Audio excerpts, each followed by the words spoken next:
Hai guys, selamat datang kembali di Republik Rupiah. Udah hari Senin lagi untuk minggu yang baru. Semingguan kemarin kita ngobrolin tentang FTX, Alameda, SBF, dan segala kehancuran yang bikin pasar kripto bener-bener gonjang-ganjing, terombang-ambing selama semingguan kemarin.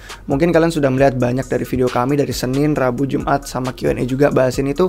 Jadi kalau misalkan mau tahu kejadiannya itu apa, penyebab drama segala macam, kalian bisa tonton semuanya.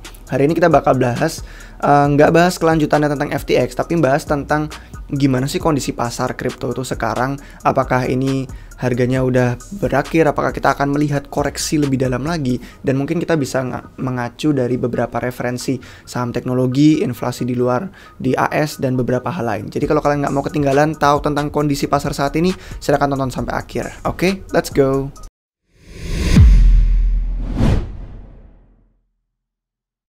Hai guys, selamat datang kembali di Republik Rupiah. Jadi untuk yang pertama kita masuk ke dari beberapa newsletter ya. Salah satu newsletter yang saya suka itu dari Nansen sendiri. Dia membagikan petunjuk tentang smart money atau investor yang cerdas. Jadi kalau misalkan kita ngelihat dari sini, kemarin kan ada banyak banget dampak-dampak negatif ya. Dari jatuhnya FTX, dari beberapa exchange lain, bahkan kayak Crypto.com, Get.io. Terus mulai ada desas-desus nih, nama-nama exchange besar lain yang ketakutannya gitu kan punya exposure gede ke FTX dan sedang terdampak negatif. Mungkin bisnisnya nggak sehat atau berbagai hal lain. Itulah kenapa kita mulai melihat, melacak nih para bandar ini, para whales, orang-orang yang pada punya jenis dana di kripto besar, apakah mereka sedang melakukan transferan token apapun dalam 24 jam terakhir. Dan dari yang dibagikan di Nansen ini sebenarnya kita belum bisa melihat banyak hal yang signifikan gitu kan, seperti yang mereka bilang di sini, tapi ada peluang yang bagus, mungkin gara-gara tekanan yang menurun ini, mungkin karena bisnis nggak sehat, gara-gara dampak negatif dari FTX, mereka bisa aja melakukan OTC sebelum mereka benar-benar ngasih tahu ke publik. Sama aja kayak perusahaan-perusahaan yang kemarin pada bangkrut, Celsius gitu kan, 3AC, FTX segala macamnya, mereka itu nggak bener-bener go public, ngasih tahu pengumuman buruknya sebelum mereka melakukan hal di balik layar terlebih dahulu. Itulah kenapa Nansen ngasih dashboard yang bagus ini untuk melacak transfer token dalam 24 jam terakhir, dan kita bisa lacak ini langsung di websitenya Nansen. Kita lihat-lihat aja nanti apakah ada beberapa OTC yang dilakukan mereka di balik layar sebelum go public bahwa oke, exchange ini bangkrut juga.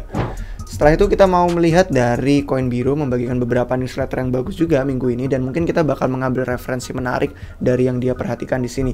Jadi sebenarnya kalau misalkan kita ngelihat di pasar kripto ya, di pasar kripto itu sebenarnya kan ada dominasi aset kripto antara Bitcoin yang paling gede, Ethereum yang kedua, terus dominasi sisa altcoins untuk aset-aset kripto yang lain.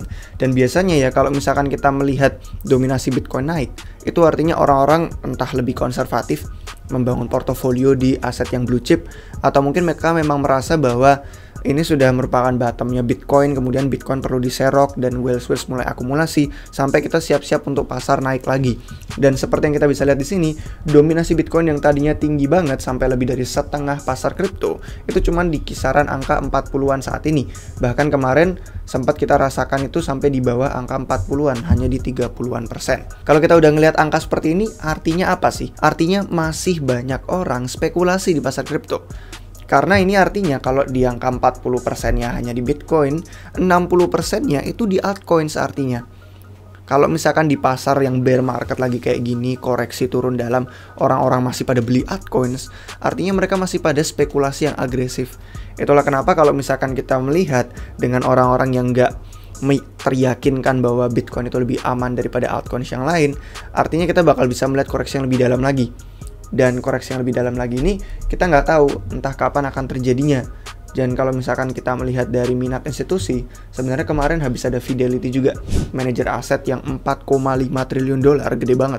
Itu menawarkan ETH sebagai aset untuk mereka custody dan mereka perdagangkan untuk kliennya. Dan kalau misalkan kita melihat minat dari institusi seperti ini, setelah merge terjadi gitu kan, dengan naratif yang lebih bagus untuk Ethereum juga, kita mulai bisa melihat dominasi Ethereum sebagai salah satu acuan metrik utama juga di samping dari Bitcoin dominance. Nah, terus kita lihat dong Bitcoin dominance bareng sama Ethereum dominance seperti apa perbandingannya melawan altcoins. Karena kalau misalkan kita ngeliat orang masih banyak duitnya di altcoins, berarti masih pada spekulasi tuh. Masih belum bener-bener kena kapitulasi. Orang-orang belum pada nyerah, belum pada kayak give up untuk ya udahlah gue masuk Bitcoin aja atau kayak keluarlah dari altcoin terlalu berbahaya. Dan inilah yang bisa memicu koreksi lebih dalam lagi karena masih lebih banyak orang berspekulasi hal-hal yang kurang kurang wise, kurang bijaksana. Dimana kita melihat kondisi makro yang nggak sehat, inflasi Amerika Serikat yang makin tinggi, peperangan di luar sana, dan ya yang biasa-biasa sering kami ulangin berpuluh-puluh kali. Kalau kita ngeliat dari saham teknologi pun, sebenarnya mereka mulai, bukan teknologi doang sih, beberapa aset saham lain di luar teknologi juga pada rally harga. Padahal Fed gitu kan masih melanjutkan kenaikan suku bunga, meskipun kemarin memang kenaikannya itu rally harganya gara-gara sentimen positif. Angka CPI yang terbaru mencetak inflasi yang lebih rendah. Jadi orang-orang berpikir, wah ini bekerja nih, inflasi udah makin turun. Jadi harapannya gitu kan bisa membuat dolar lebih tertekan ke bawah, nggak terlalu melonjak tinggi banget harga atau kenaikan suku bunga dan inflasinya. Nah, setelah kita melihat gitu kan dari rally harga stok, kita pun mulai tahu kemarin kan stok sama Bitcoin sama aset kripto itu bener-bener korelasinya erat. Kalau misalkan pada naik ya udah kriptonya juga pada naik. Kalau misalkan pada turun ya udah pada ikutan turun juga. Cuman sekarang dengan kenaikan harga saham dan harga kripto yang turun, memang disebabkannya gara-gara FTX, gara-gara FTT. Terus dampaknya sampai merambah ke altcoins yang didukung FTX kayak Solana. Nah, cuman kalau misalkan mereka bergerak ke arah yang berlawanan seperti ini, itu artinya kita bisa melihat yang satu di kripto masih pada spekulasi altcoins, yang di saham masih pada spekulasi ke aset saham yang volatil dan berisiko, padahal secara makro kurang bagus. Nah, kita bisa mengharapkan koreksi lebih dalam lagi gara-gara semua hal-hal berikut ini. Dan kalau misalkan kita melihat bukti dari perusahaannya sendiri, Meta dan kawan-kawan itu sudah PHK-kan banyak orang. Banyak karyawan yang sudah kena PHK, yang pada di layoff, lebih dari 11.000 karyawan untuk Meta sendiri. Sampai ada suratnya langsung dari Zuckerberg untuk pengumuman ini. Dan kalau bisa kita ngeliat dari luar Meta pun ada banyak perusahaan-perusahaan teknologi, kayak Uber juga gitu kan, dan Shopify, nama-nama lain lah pokoknya. Kalau misalkan kita ngeliat di berita itu cukup menyedihkan. Banyak perusahaan yang mulai layoff, mulai berusaha gitu kan untuk mengarungi badai makro saat ini. Dan Meta sendiri pun memang sudah banyak kerugian sejak peluncuran namanya gitu kan, yang kemarin ngasih hype untuk tentang metaverse. Dan lucu aja sih sampai beberapa orang bikin memes gitu kan, menertawakan pivot mereka untuk masuk ke metaverse malah bikin kerugian. Kalau misalkan kita ngeliat di bagian inflasi sendiri di Amerika Serikat, kemarin ada video terbaru dari YouTube-nya Blockworks Macro. Blockworks Macro ini ada beberapa orang yang diundang untuk ke podcast ngobrolin tentang pandangan mereka, pengamatan mereka. Salah satu analisnya namanya Vincent Deluart. Dia ngobrolin tentang aset-aset berbasis energi. Kenapa? Karena kalau misalkan inflasi makin naik, biasanya banyak sumber dari kenaikan inflasi itu dari aset-aset berbau energi. Karena itu yang paling banyak dipakai orang. Energi gitu kan, kayak oil, minyak, dan segala macam. Itu yang kemudian kalau kita ngeliat dari blognya IMF sendiri, Dana Moneter Internasional, mereka bilang makanan dan energi memang yang mendorong lonjakan inflasi secara global. Kalau kita ngeliat dari chartnya sendiri pun selama berapa tahun terakhir, berapa puluh tahun terakhir, itu memang kita ngeliat ya, yang warnanya gelap yang di bawah-bawah ini nih, transportasi, perumahan, air, listrik, gas, dan bentuk fuel lain. Jadi kalau misalkan kita ngeliat ini semua berbasis energi yang bikin lonjakan inflasi tinggi gitu dalam beberapa puluh tahun terakhir. Dan memang kalau misalkan kita ngelihat mereka semakin melonjak, ini bisa jadi beberapa aset yang terbang makin tinggi di saat makro seperti ini. Misalkan ya kalau memang kita lihat balik aset-aset yang berbau seperti bank juga, perbankan gitu kan, itu memang akan mendapatkan profit yang cukup gede gara-gara yield curve-nya juga, gara-gara kenaikan suku bunga yang bikin apapun yang berbau USD gitu kan lebih menguntungkan.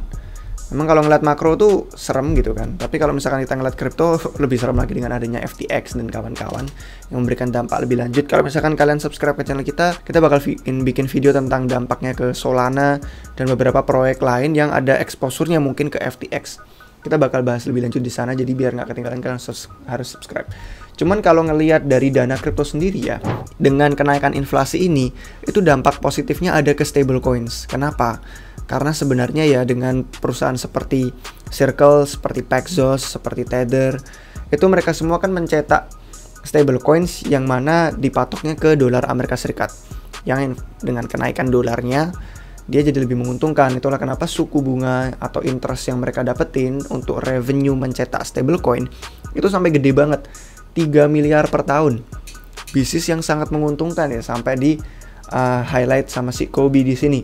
Dan Circle penerbitnya stablecoin USDC mungkin aja gitu kan, menurut asumsi spekulasi dia dapetin sekitar 2 miliar per tahun revenue hanya dari interest doang. Bener-bener gila gitu kan angka yang mereka dapatkan, dan ini mungkin menjadikan mereka sebagai perusahaan yang paling menguntungkan, yang paling profit dan posisinya paling bagus di saat pasar seperti ini. Dan yang menarik adalah dengan banyaknya orang yang sedang duduk di stablecoins gitu kan, yang pada mungkin lagi ngumpulin bubuk amunisi, mungkin siap-siap untuk serok kalau misalkan koreksi lebih dalam lagi. Kan kalau stablecoin udah siap tinggal serok gitu kan, mau beli BTC, ETH atau altcoin lain. Kita jadi merasa platform blockchain smart contract itu relatif lebih kuat. Itulah kenapa kalau dibandingin Bitcoin sama Ethereum sendiri pun Ethereum lebih kuat gara-gara banyak banget smart contract yang berupa stablecoin yang aktif digunakan di Ethereum itu sendiri.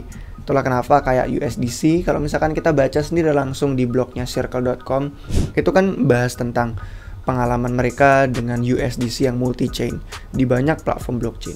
Entah itu Ethereum gitu kan, entah itu Avalanche, Algorand, Solana, Hedera, Polygon. Jadi kalau misalkan kita ngelihat ya, banyak potensi yang bagus dari banyaknya. Kalau saya ngelacak di beberapa data kemarin, orang duduk di stablecoins. Sekarang tahun ini di siklus ini orang tuh lebih banyak ada di stablecoins daripada di siklus-siklus sebelumnya. Artinya mereka nungguin. Kalau nanti kita ada mengalami koreksi lagi, benar-benar jatuh lebih dalam, entah Bitcoin ke 15.000, entah 13.000 atau 10.000, kita kan nggak pernah tahu ya seberapa parah. Apalagi kalau ada dampak-dampak tiba-tiba menular. Yang ini hancur, yang itu hancur, yang ini turun. Pasti tekanannya makin dalam.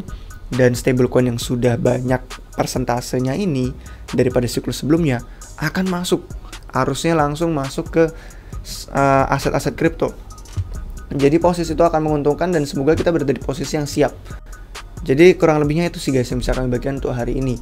Dan meskipun memang ya kalau dampaknya ke Solana kita mungkin pada takut karena banyak orang ngomongin, jangan khawatir karena besok kita bakal bikin episode lebih khusus tentang ini. Kita bakal ngobrolin lebih lanjut dan mungkin kalian bisa tahu perspektif lebih panjangnya. Karena hari ini kita nggak bakal punya waktu untuk membahas itu semua. Intinya kami cuma membahas dari segi pasar, keadaannya seperti ini. Dari segi makro seperti apa, dominasi Bitcoin yang bikin orang masih spekulasi altcoins. Intinya siapin bubuk amunisi kalian kalau misalkan koreksi lebih dalam. Tapi kalau misalkan nggak mau ketinggalan harga yang murah saat ini, kalian bisa mulai DCA aja. Jangan langsung all in.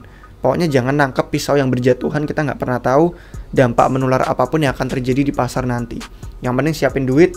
Kalau udah koreksi dalam, kita serok, dapat aset kripto lebih banyak. Nanti kalau pasar makro membaik, inflasi sudah mulai mereda, kita bisa melihat pasar-pasar mulai memulih, bisnis-bisnis mulai sehat lagi, kemudian bull run terpicu, entah 1 tahun lagi atau berapa lama lagi, kita di posisinya enak. Gara-gara kita sudah serok dengan DCA, bukan dengan all in di harga yang hanya sekarang. Siapa tahu koreksi lebih dalam, lebih enak harganya, diskonnya. Oke guys, kira-kira segitu dari kami untuk hari ini. Semoga bermanfaat dan membantu kalian untuk tahu perspektif pasar sekarang. Kalau kalian suka dengan videonya, jangan lupa kasih jempol dan jangan lupa subscribe biar nggak ketinggalan video terbaru, terutama yang hari Rabu besok tentang Solana. Terima kasih guys sudah nonton sampai akhir. Sampai jumpa kalian semua lagi di video berikutnya. Cheers. Halo semuanya. Jika kalian baru saja memulai perjalanan kripto kalian, atau jika kalian sudah berpengalaman dan ingin menyelam lebih lanjut, kami memiliki semua bantuan dan informasi yang kalian butuhkan jika kalian bergabung menjadi anggota komunitas Republik Rupiah. Di website republikrupiah.com, kami juga memiliki berbagai artikel berita seputar dunia kripto, artikel blog gratis, dan link video YouTube kami yang dapat kalian cari dan akses secara gratis. Kami juga memiliki merchandise RR seperti yang saya sedang pakai ini, yang dapat kalian beli langsung dari website kami. Dan tentu saja, semua video yang kalian tonton hari ini bukan merupakan nasihat keuangan. Semua konten yang kami buat hanya ditujukan sebagai hiburan maupun edukasi semata. Jika kalian mencari nasihat keuangan, kalian bisa menghubungi penasihat keuangan terdekat kalian atau penasihat keuangan lainnya. Sampai jumpa di video berikutnya.